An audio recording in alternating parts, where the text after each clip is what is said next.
Welcome to the True Mouse Games YouTube channel and another D&D one-shot, the first of our Shadowhunter series, the first of hopefully many one-shots.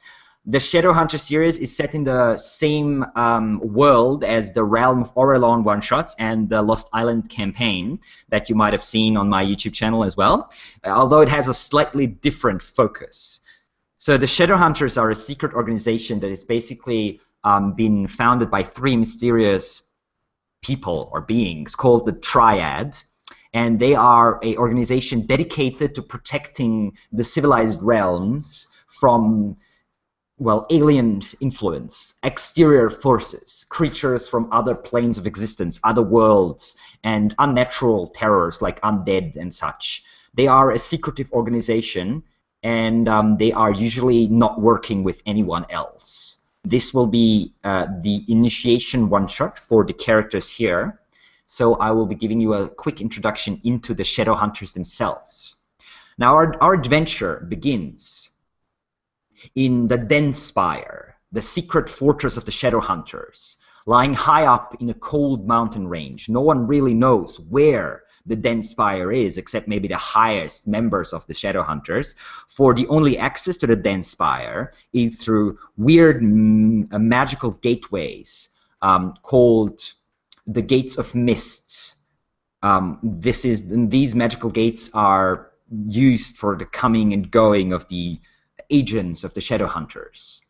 The Shadowhunters themselves are consisting of 4 clans, or that is what they are called anyway. First is the White Clan, which is situated in the many tall spire-like towers of the DENSPIRE, in the highest parts of the fortress.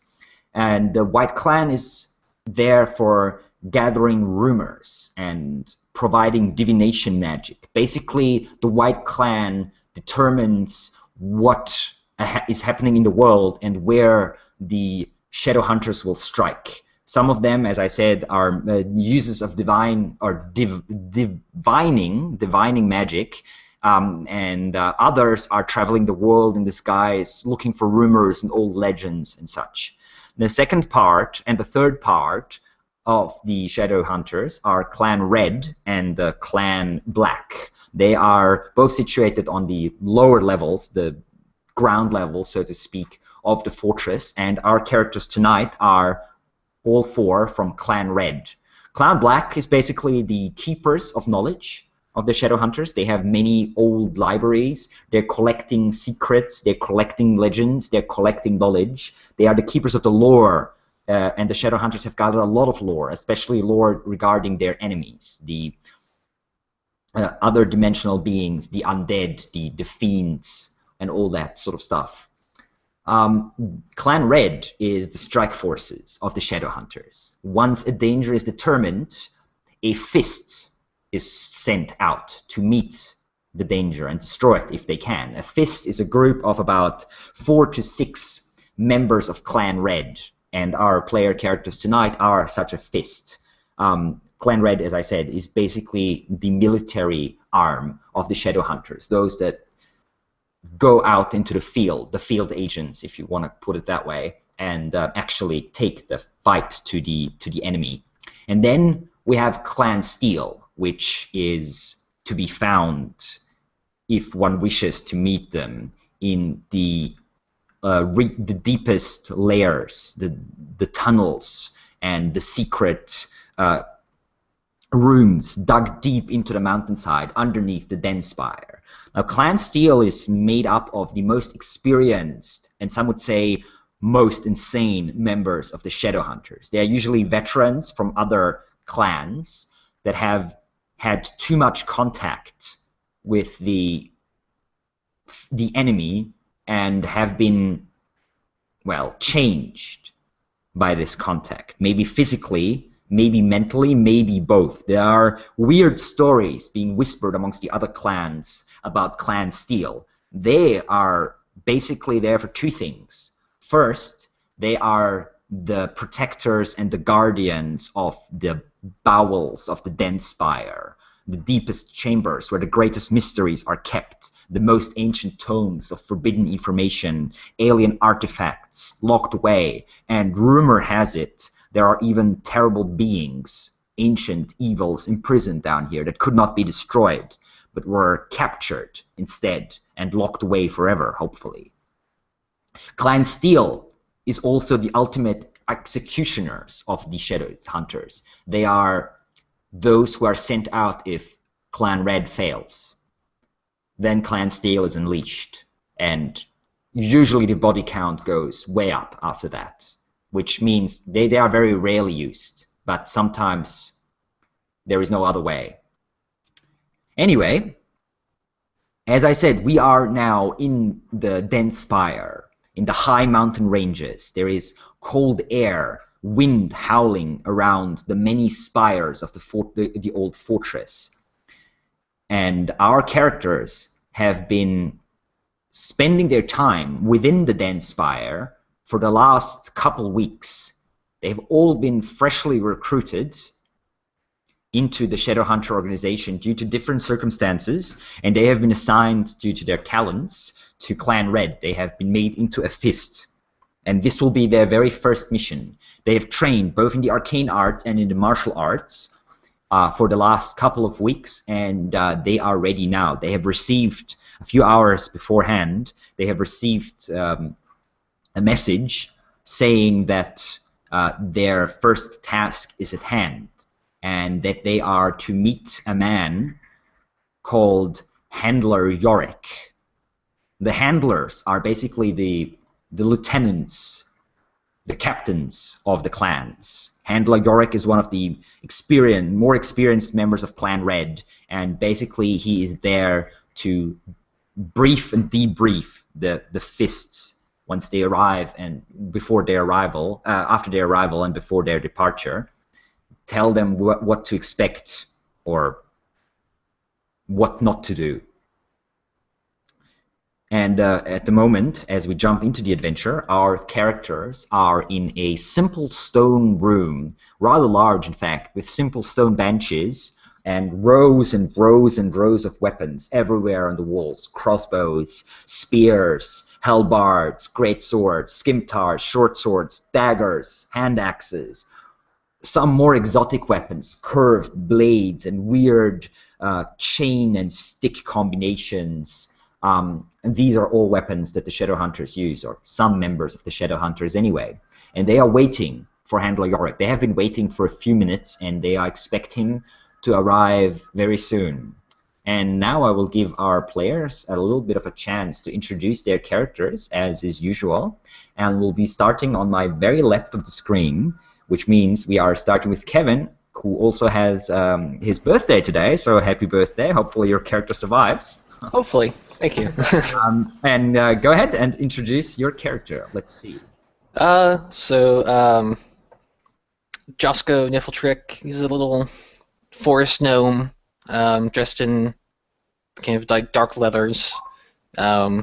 He's just probably sitting in the corner of the room, back to the wall a little bit, and just has like little brownish mouse kind of running over his hands. It's got kind of like scraggling reddish brown hair, and just kind of like sitting there waiting and kind of glancing around a little bit nervously. All right. What is your class? Rogue. Arcane Trickster, specifically. All right. And all our characters are 5th level, by the way. The Shadowhunters do not use amateurs. So 4th and 5th level is pretty much the lowest you can get in your organization before you are accepted. Anyway, and that is Josko. So we're moving over to Martin, who is playing a slightly taller character tonight. Go ahead, Martin, and introduce the character. Yes, I'm playing Marlon in Brimblade, the Fire Genasi, and it's a Sorcerer Fighter multiclass. And he's standing up. His eye movement is pretty erratic. It's never staying in one place. His skin is red. His hair is bright orange, and to the keen eye, it's always sort of moving. Let's see here. His eyes are also bright orange, and he's wearing a black brigandine with elbow-length chainmail underneath and a red gambeson. and also plates on forearms and legs. And there's a spangled helm hanging on his backpack. So he's about 160 centimeters tall. Did I say that? I don't know. And on his Well, how much did you say? 167 meters. 5'6" in American units. Yeah, I thought you said like you said meters, not centimeters. Centimeters, sorry. That's not very tall. No, it is not. Okay. I usually play tall characters, and I don't this time. Okay. I was expecting him to be taller. Anyway. Yeah. And there are 2 swords hanging on each side, both curved swords, although not super curved. Kind of, sort of curved, sort of straight. One is a just average scimitar on the right side, and on the left side is a leather-wrapped scabbard with brass detailing. And I think that's my character. All right. Excellent. And next we'll be moving over to Nick, who's playing, I think, the biggest guy in the party tonight. Yeah, Orelon is a 7-foot-tall Goliath. Big build, wears very normal traveling clothes, no armor or special fancy-looking gear. Just has a couple of hand axes on either side and a couple of daggers available as well. Spends most of his time sort of just sitting. He finds a seat, or if there's no one, he just sits with his back against the wall and watches everyone, kind of getting a feel for who he's going to be working with. Yeah, you've met a couple weeks ago, so you know each other a little bit by now, like what you can do and such stuff like that. Yeah, but 2 weeks isn't really enough for me to learn about a person. I'm a bit. That's true enough. I have to. Well, we'll see how it goes when we're working with him. Indeed. Very broad-shouldered, very, very heavily built, pale blue eyes, no hair, grayish skin, lots of tattoos. Typical Goliath appearance, but. Okay. And last but not least, we have Timu. Hey, so Vizini is a little bit over 1 meter tall gnome who is sitting on one of the colder stone benches, I suppose. He has his fingers on the sides of the chair. He has grabbed the chair and is basically like, not table drumming with his fingers, but basically chair drumming, I suppose. He's looking kind of schizophrenically around. His eyes are very twitchy, and he gives a glance to Jusko every now and then. He has orange, like very bright orange hair, kind of teal-ish eyes, and a normal kind of tanned skin, I suppose, and nothing very special about his clothes, very normal, Okay. kind of scholarly. He has a lot of pouches, and which are a few ones that are open, or like kind of open. You see a lot of stones and rocks in them. Okay. Oh, and Nick is playing, by the way, for our spectators tonight, is playing a Fae-pact Warlock of the Blade. Yeah, I forgot to mention that. Yep. And Timu is playing a Divination Wizard. No. Yep.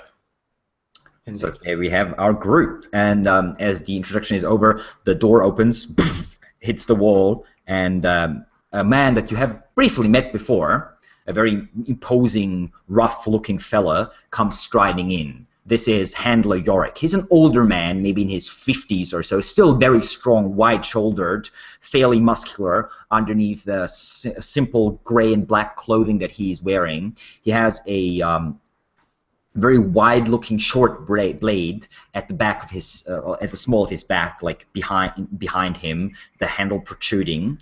He is bald, and he has a red piece of cloth covering the lower part of his face. You have heard stories that some sort of undead creatures torn open parts of his jaw, and he doesn't like to show the massive scars that have been left behind by this encounter.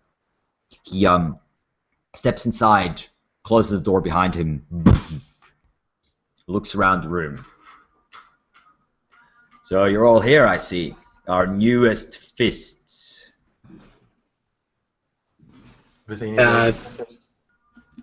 I'll stand up as he comes in, just sort of nod. Well, I suppose you know who I am. My name's Yorick. I'm the handler for this mission of yours. Have you heard anything about your mission? None.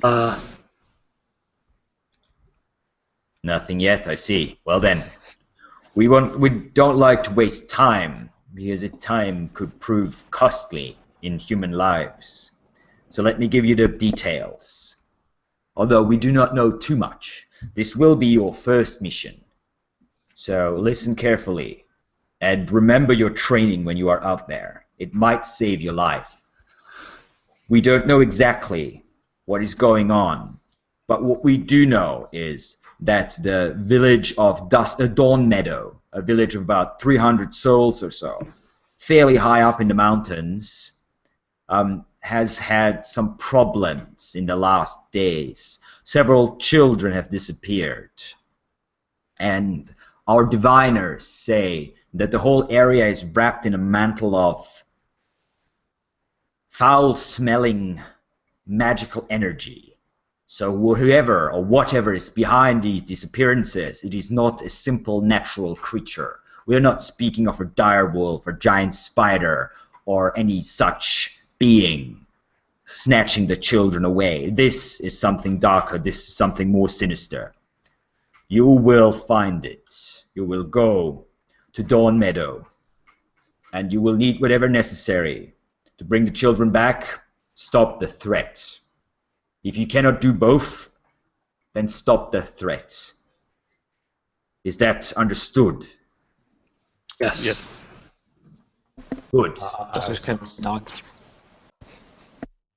Good. That is the way we do things in the Shadowhunters. Remember, we are not only here to destroy the evil, we are also here to protect the people of the lands. Our bodies are the shield, our flesh, the armor that surrounds the unknowing, those who do not know what hides in the darkness. We do know, and we cannot tremble before it. These creatures that you are about to face, they are used to being the hunters. But this time, they are not. You will turn the tables. You will become the hunters. Teach them to fear us.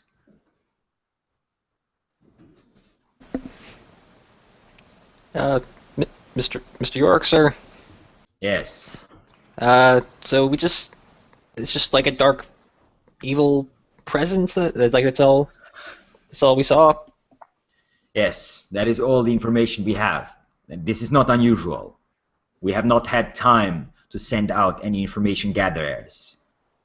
Time is of the essence. All right. 3 children have disappeared. More might follow any night or any day. I guess that's pretty bad. All right. Any idea what kind of monsters usually do this kind of things? It could be a lot of different things. Vampires, some sort of evil practitioner of the magical arts. Some of them, especially those who conspire with foul creatures from the nether realms, like devils and demons, like to use sacrifices. And they like to use their foul blood magic on the young, on the pure. Could be some evil spirits of the land themselves. Could be creatures of the Fae. Could be creatures from other realms. What we call the Beyonders. Aberrations. It is hard to say. Children are, sadly enough, preferred prey for many of those evil beings. They prey on the weak because they are too cowardly to face the strong. That is where we come in, or should I say you come in. Well, then let's not waste any more time. I agree. You have your equipment. Then let us go. Follow me. He opens the door again and strides out down the hallway. and down, you're on the first floor at the moment, down a massive set of stone stairs, and you realize, of course, very nearly immediately where he is leading you, and he's leading you to the Oculus chamber, the chamber of the eye, which is the chamber where all the gates of mist are situated, the basically entryway into the DENSPIRE itself.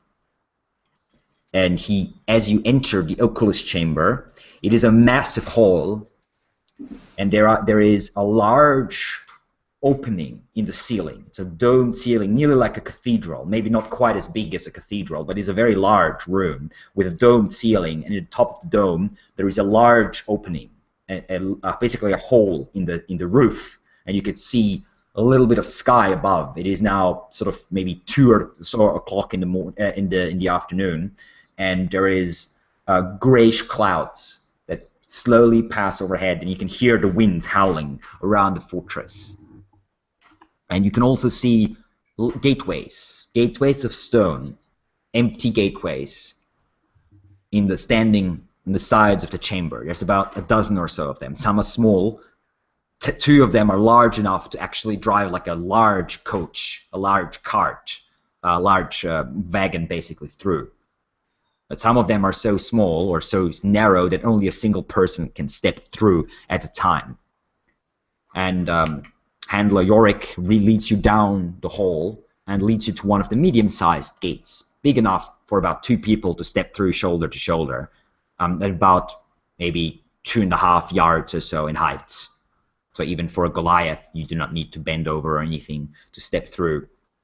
And as you approach the gate, you can see a figure stepping out of the shadow on the sides of the room. The figure is dressed completely in black with a long black cloak falling all the way down to the floor, obscuring their chests, their stomach, their legs, everything. It is weirdly androgynous. You're not sure if this is a man or a woman, or even if it is human, for its face is covered in a simple black leather mask with 2 eye slits, very, very narrow eye slits. That is all you can see, and you realize that this being must be one of the triad, one of the mysterious leaders of the Shadowhunters. And Handler Yorick stops, and you can see surprise on the upper part of his face that you can't see for a moment, and then he puts a hand to the chest and bows fairly deeply before this figure. "My Lord Hand, forgive me. I was unaware that you would be here." The figure just raises an arm, gestures, and the handler just steps to the side and basically crosses his arms. The creature or figure or man moves its head or his head towards you. You cannot see its eyes, just black slits of darkness. So it pointed to somewhere, right? Yeah, it just sort of pointed at for the handler to step out of the way with one hand, with one motion. It steps forward and looks at each of you in turn. You can feel its gaze nearly like a physical force. Not unpleasant necessarily, but not really pleasant either. It's a fairly neutral gaze, but you do feel like this gaze is protruding deep into you. Maybe discovering things that you would not like discovered necessarily. Some of you might feel it as an intrusion. Some of you might even feel it feel a little, I don't know, maybe pleasantly touched in some ways by this gaze. There is no judgment in it. Just pushing me and Viz behind the Goliath. I'll very short steps. I'll deliberately think about my own past and why I care about this mission. If I feel like he's peering in, I'm gonna let him know. The figure nods his head, and a voice sounds in your heads, directly mind to mind. "Welcome, Fist. Welcome to the Shadowhunters. I am called the Hand. and I wish you good luck on your journeys.